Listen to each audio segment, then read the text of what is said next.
বন্ধুরা আমরা আইতাছি বুড়াগাঁও পূব বালিডুঙ্গা ক্রিকেট খেলাত 8 তারিখ সন্ধ্যা 5টা। মানে কাল্লা 5টার সময়। বন্ধুরা ধামাকা কমেডি হইব আর আমরা লগে দেখা করতার বাইন ক্রিকেট খেলা হইব বিরাট মজার খেলা। আইনা আয় করুন যে সবাই রে দাওয়াত দিলাম বন্ধুরা সন্ধ্যা 5টা। বন্ধুরা আমরা এলানা আমরা লগে আরো আছে আমরা ফুল টিম। 8 তারিখ বুধবার সন্ধ্যা 5টার সময় মনে থাকে কথাটা।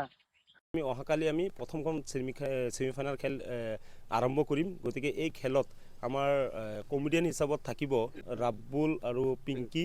গতিকে সকলো ক্ৰীড়াপ্ৰেমী ৰাইজক মই আমাৰ বালিডুঙ্গা ক্ৰিকেট ক্লাবৰ তৰফৰ পৰা সকলো ক্ৰীড়াপ্ৰেমী ৰাইজক অনুৰোধ ৰাখিছোঁ, আপোনালোকে সকলোৱে কালি সন্ধিয়া ঠিক 6 বজাৰ লগে লগে সকলোৱে যাতে আমাৰ এই ক্ৰিকেট প্লেগ্ৰাউণ্ডত আমাক সহযোগ কৰে আৰু এই খেলখন যাতে অন্তিমখন ফাইনেল খেলখন আমি অনুষ্ঠিত কৰিব পাৰোঁ। আৰু সকলো ৰাইজকে মই বিনম্ৰভাৱে অনুৰোধ ৰাখিছোঁ যাতে আমাৰ এই খেলখন সুচাৰুৰূপে পৰিচালনা কৰাৰ ক্ষেত্ৰত আপোনালোকে সহায় সহযোগিতা আগবঢ়ায়।